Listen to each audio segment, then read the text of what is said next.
नमस्कार. मी मनोज कदम. आपण ठरवल्याप्रमाणे गणिताच्या सर्व प्रकरणांचे, सर्व टॉपिक्सचे व्हिडिओ आपल्या YouTube चॅनलवरती अवेलेबल करून देण्याचा प्रयत्न करणार आहोत. तर त्याची सुरुवात आपण केली आहे आणि आता आपण गणिताच्या बेरजेपासून सुरुवात करणार आहोत. त्यापूर्वी आपण गणिताच्या कोणत्या टॉप प्रकरणांचे अभ्यास करणार आहोत, व्हिडिओ बनवणार आहोत, ते एकदा पाहून घेऊया. आपण पहिले गणिताचा अभ्यासक्रम समजून घेऊया. बेरीज, वजाबाकी, एक बेरीज, हे दोन वजाबाकी, गुणाकार, भागाकार, अपूर्णांक, सरासरी, शेकडेवारी, सरळ व्याज, नफा तोटा, काल आंतरवेग, मसावी आणि लसावी, वर्गमूल व घनमूल, गुणोत्तर व प्रमाण, काल, काम, वेग आणि क्षेत्रफळ याची याचे व्हिडिओ आपण सविस्तर आपल्या युट्यूब चॅनलवरती अवेलेबल करणार आहोत. तर काल, अंतर, वेग याच्यामध्ये ट्रेनची गती वगैरे ज्या प्रकारची गणितं येतात ती याच्यामध्ये येणार. तसेच 4 व्यक्तींना हे अमुक काम करण्यासाठी किती वेळ लागू शकतो ही गणितं काल, काम, वेग वरती येणार आणि क्षेत्रफळाची गणितं तर आहेतच. परत गुणोत्तराचे प्रमाण सुद्धा आपण सविस्तर समजून घेणार आहोत. तर आज आपण गणिताच्या बेरीज या विषयाची सुरुवात या टॉपिकमध्ये करणार आहोत. कारण की बेरीज, वजाबाकी, गुणाकार, भागाकार ही तर मूळ बेसिक आहेत. म्हणजे हा पाया आहे आपल्या गणिताच्या विषयांचा. तो नीट समजून घेणं गरजेचं आहे. त्यामुळे सुरुवातीपासून शेवटपर्यंत सर्व व्हिडिओ आपण अवेलेबल करणार आहोत. बेसिक टू ॲडव्हान्स पर्यंत जाणार आहे आपल्या गणिताचे विषय. ते आता सुरुवात करूया गणिताच्या बेरजेपासून. तर बेरजेचे मूलभूत नियम.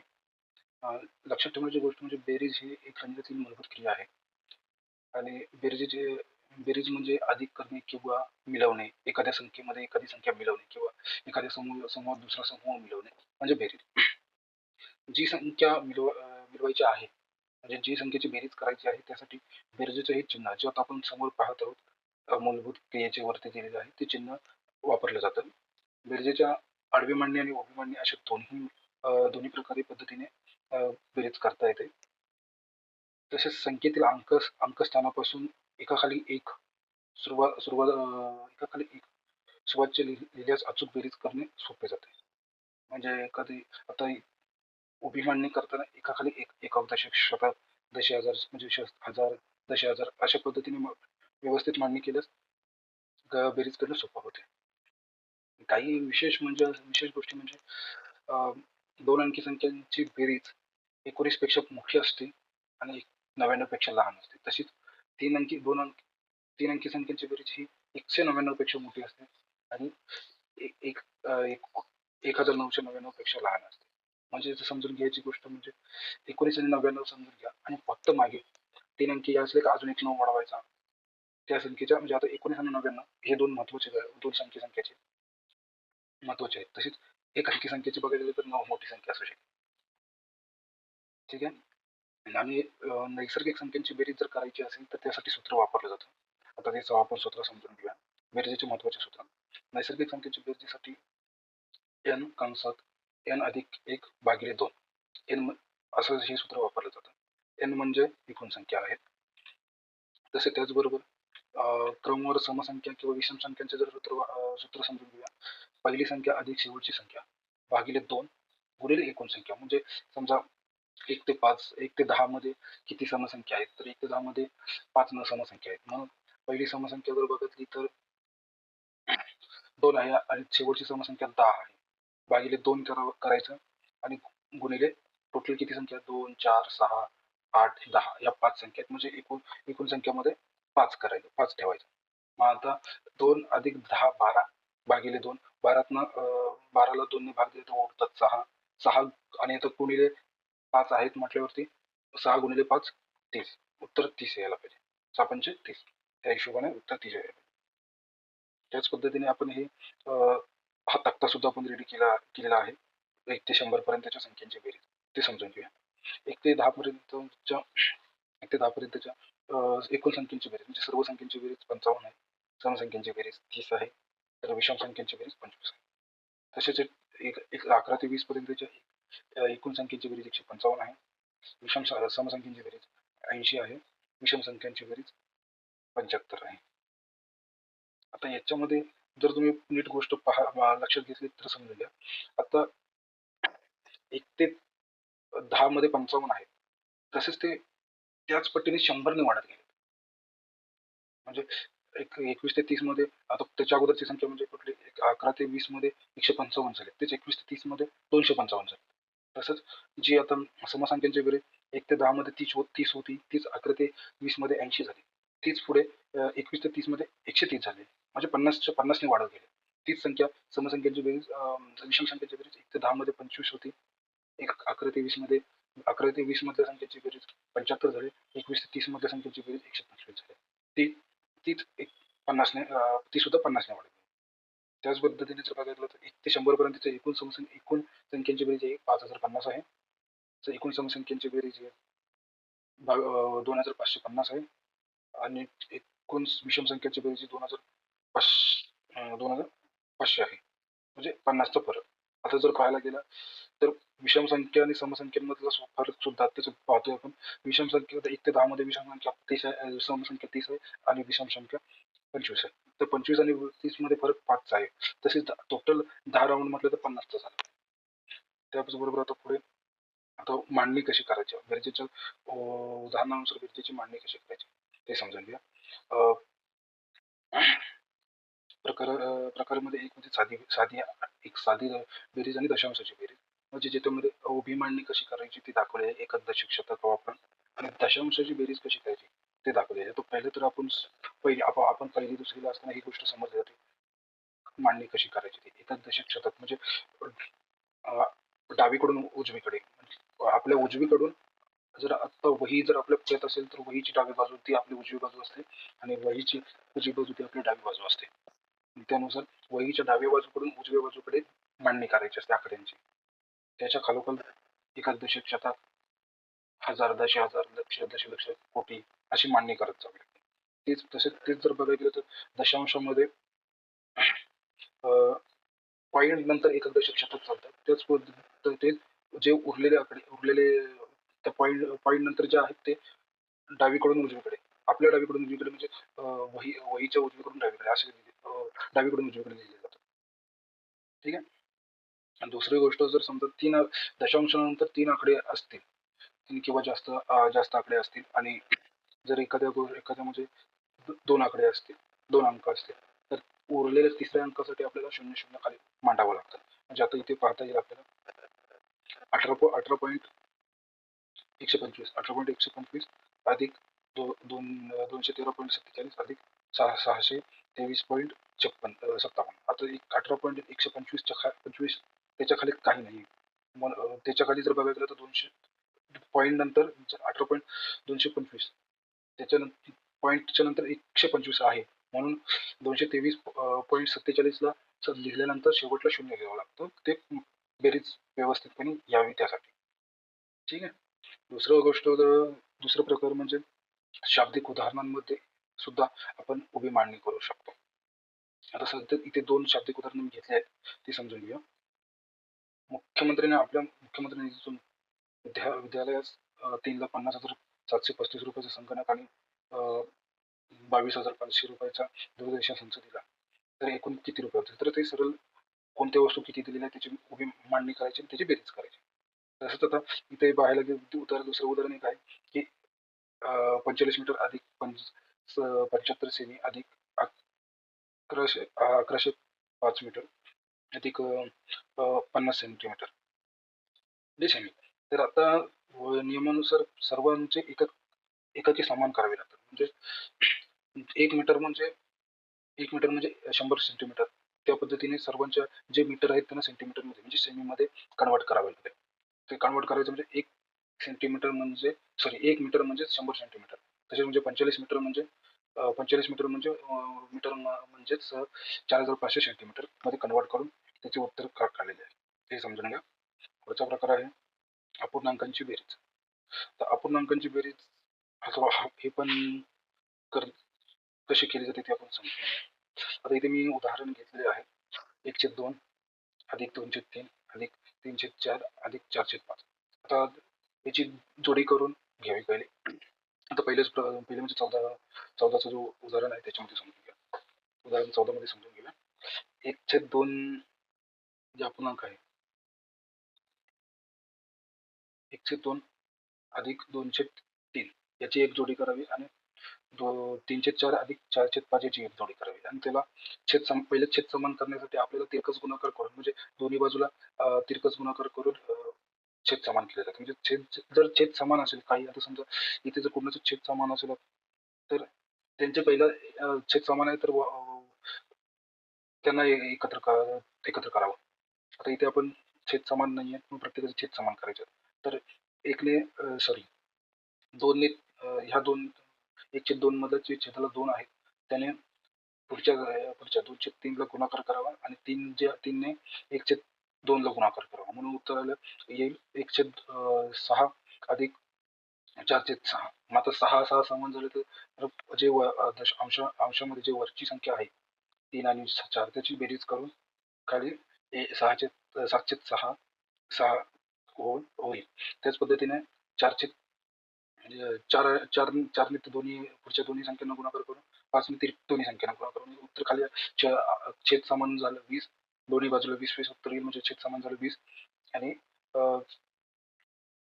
दुसरीकडे 15ने सॉरी 5ने 3 ला भागलं तर 15 येतं आणि 4ने 4 ला भागलं तर 16 येतं. त्याची बेरीज करून 31/20 31/20 खाली आलं. तसंच याचे सुद्धा छेद समान करण्यासाठी तिरकस गुणाकार करावा लागेल. म्हणजे दोन्ही बाजू छेदाने दोन्ही साईडला गुणलं पाहिजे म्हणजे 20 × 7 छेद 20 × 6 अधिक 6 × 31 छेद 6 × 20. त्याचं उत्तर होतं तर छेद समान झालं 20ने 6 ला गुणलं काय आणि 6ने 20 ला गुणलं काय तर 120 छेद 120 छेद आलं.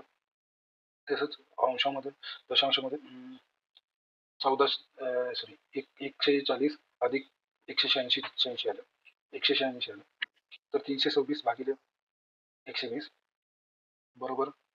आता त्याला त्याला जेवढा भाग लावता येईल ते भाग लावून घ्यायचा. आता दोन्ही जर भाग लावायचा प्रयत्न केला तर 60 खाली येणार आहे. 120च्या ठिकाणी 60 येणार आणि 163च्या ठिकाणी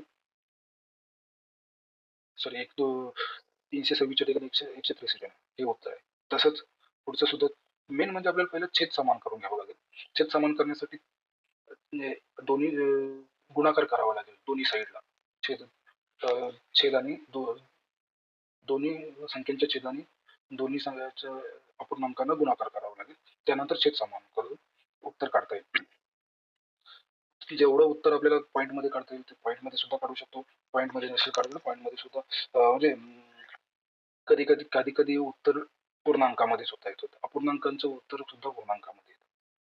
तर आता आपल्याला इथे पाहू शकतो की आता याच्यामध्ये बघा 2 कंसात 1/6 अधिक 4 कंसात 2/3 अधिक 1 कंसात 3 आता काय करायचं?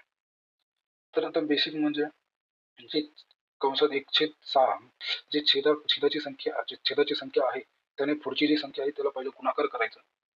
म्हणजे 6ने 2 ला गुणाकार करून 12 उत्तर झालं.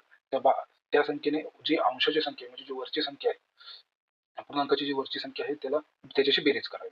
म्हणजे 12 अधिक 1 13 अशी करून सर्वांचे उत्तर बघत राहायचे. म्हणजे तिथे 3ने 4 ला गुणलं 12 झालं. 12 अधिक 2 14. तसेच 3ने 1 ला गुणलं 3 अधिक 2 5. आता ते झाल्यानंतर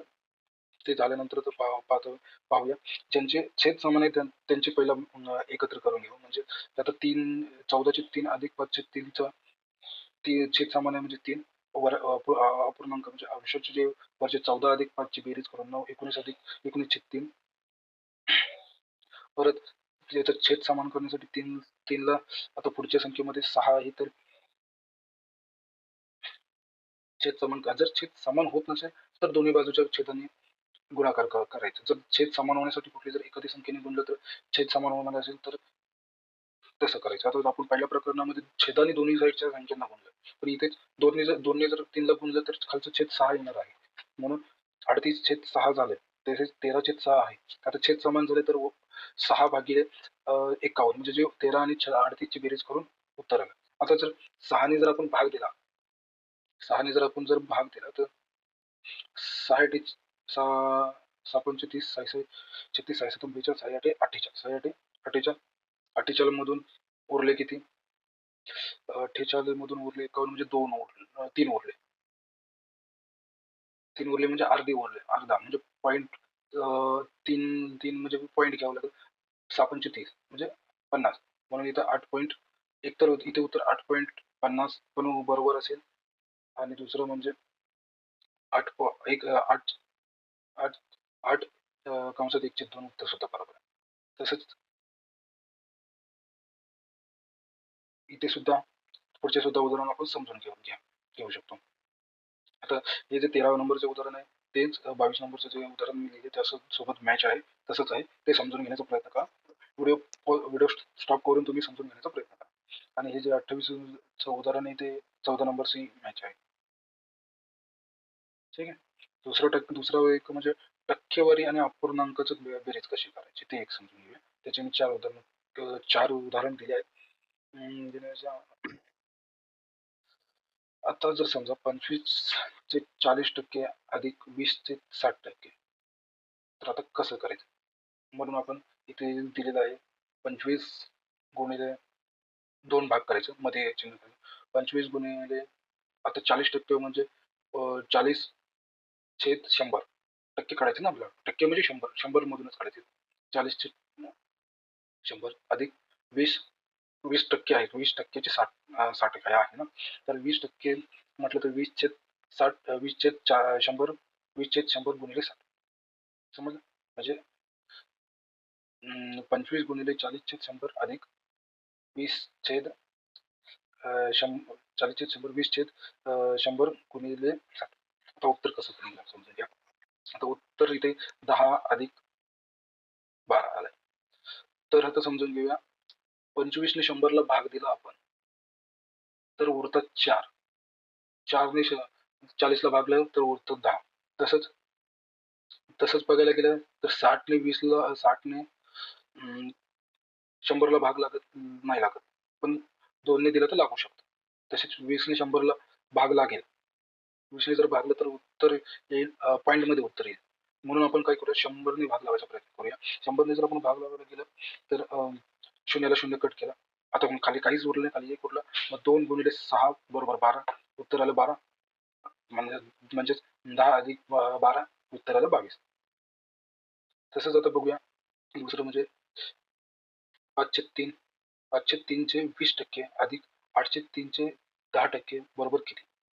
5/3 गुणिले 20% म्हणून 20/100 अधिक 8/3 गुणिले 20 गुणिले 10% म्हणजे 10/100.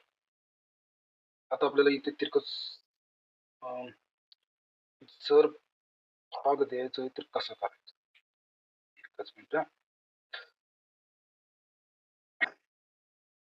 आता समजून घ्या 20 ने 100 ने जर आपण भागायचा प्रयत्न केला तर समजून घ्या 100 20 ने 100 ला भाग लागेल 5 उरतील 5 मधून या 5/3 ला जर भागलं तर 5च्या ठिकाणी 1 उरले म्हणजे 1/3. तसंच तसंच जर बघायला गेलं तर 10 ने 100 ला भागलं तर उरतात 10. 5 ने आपण 2 ने भाग देऊ म्हणजे 2 चोक 8. खाली परत गुणी 2 10 उरले 10 आणि इकडे 3 आणि 10चं 3 आणि 5 पंच गुणाकार केला तर उरतात 15 म्हणजे 4/15 एक उत्तर झालं. त्याचं परत दोन्ही बाजूला 15-15 करावे लागणार म्हणजे छेद समान करावं लागेल. मेन गोष्ट आपल्याला छेद समान अपूर्णांकामध्ये छेद समान करावं लागेल.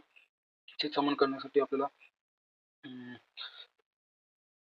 5 ने भागलं पाहिजे. आता जर एखादी मोठी संख्या आहे, त्या मोठ्या संख्येपर्यंत आपल्याला कसं पोहोचावं लागेल? ते कुठून म्हणजे मोठ्या संख्येत गुणाकारात कोणतं येईल ते पाहून आपल्याला छेद समान करावं लागेल. म्हणजे आता इथे 1/3 आहे आणि इथे 4/15 आहे. म्हणजे 15 ही मोठी संख्या आहे. छेदाची संख्या मोठी आहे. म्हणजे आपल्याला पहिल्या संख्येची सुद्धा संख्या 15च्या लेव्हलला आणावी लागेल. मग 3ला अशा कोणत्या संख्येने गुणाकार दिला, गुणलं तर 15 येईल ते समजून घेतलं पाहिजे. म्हणजे 5 ने जर गुणलं तर 5 म्हणजे दोन्ही संख्यांना गुणावं लागेल. 5 भागिले 5 छेद 5 त्रिक 5 त्रिक 15 म्हणजे इथं 15 म्हणजे 15 झाले. दोघांची बेरीज करून 9 9 उत्तर झालं वरचं. 5 अधिक 4 चे 9 भागिले छेद 15 म्हणजे आता वरती 9 आहे आणि खाली 15 आहे तर त्यात सुद्धा 3 ने भाग लागू शकतो. 3 ने भाग लागतं म्हणून आपण 3 ने 3 त्रिक 9 3 आणि 15ला 5 त्रिक 15